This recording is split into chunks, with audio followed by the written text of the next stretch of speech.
Here with Muskan Uppal from Richmond Women's Golf Team. Muskan, just kind of walk us through the end of the season. It's been about a month now. How did you guys find out that kind of your competition season was over? Yeah, so we were in Wilmington for our spring break tournament. And when that wrapped up, we still had a couple days left of break, so we decided to stay down there. And when we were down there, we heard that Bucknell had decided to go online for the rest of the semester. And that kind of stood out to us because Bucknell's in our conference in the Patriot League, and they were supposed to hold our conference championship this year.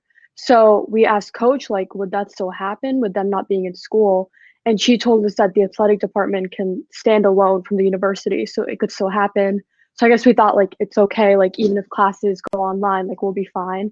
But then obviously everything after that was just like a spiral, like more universities started canceling, and then professional sporting events started getting canceled, and I guess college events just kind of followed that lead. So you mentioned kind of Coach Nielsen. What did she say to you when the season was over, you guys were back on campus, and it was time for you guys to kind of go your separate ways for the remainder of the semester? What was her message to you for kind of how to spend the quarantine? Definitely just to take it in stride, and kind of what she says with everything is you have to find a positive in things. So to just keep trying to better yourselves, like don't change that. What we were trying to all work on during the season was just bettering ourselves as athletes, students, and people so that we could better our team as a whole, and just to keep doing that and just to take things day by day for sure. How do you think this was different for you guys as opposed to some other spring teams that had maybe senior laden rosters or a bunch of people that were grad transfers? You guys have the ability to bring everyone back next year. Yeah, no, we were definitely fortunate in that sense. We didn't really have to think about a senior having their last season cut short or anything like that. So I think that's another thing that for us, we were just like, we're a lot luckier than some of the other sports. So we just have to take this as a positive and be thankful that we're not in the same situation as some other teams. So now that kind of everyone's spread across the country, and actually multiple countries for the team, are you guys keeping in touch? So we have our group chat, which we talk in like every day, just like random stuff. We send each other TikToks, just, random things. And then we have Zoom calls once a week with the whole team, including coach. And usually in those, coach will have like a video for us to watch or something that we can learn from. And then we'll just kind of catch each other up on what's going on in our lives. Yeah.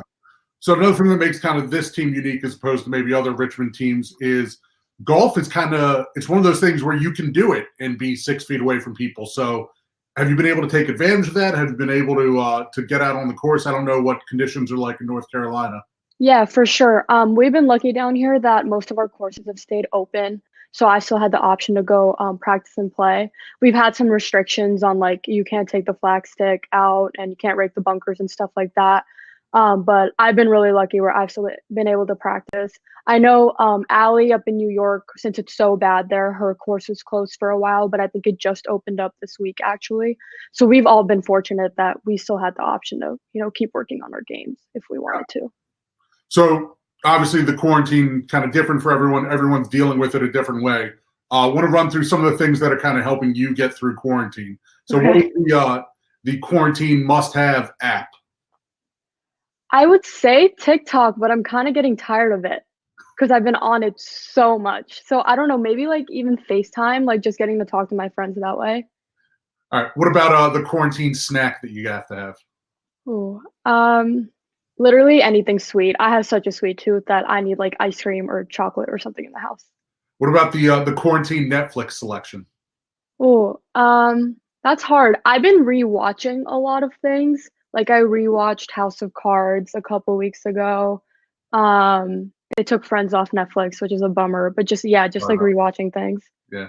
What about a book? I know you're still in the middle of classes. Are you doing any reading for pleasure, or is it all just class stuff? With the amount of reading I have for school, I have not had any time for reading for pleasure. Got it. What about a song, album, playlist? I literally listen to everything, but I guess Sam Hunt just came out with a new country album, which has been really good. Yeah. What about the quarantine dress code? A lot of sweatshirts like this, or sweatshirts and sweatpants every day for sure. So it's not so bad. That's got to be comfortable. No, and that's nothing new. That's all I wear anyways, even when we're at school. So. Got it. Thanks, Muskan. Yeah, of course.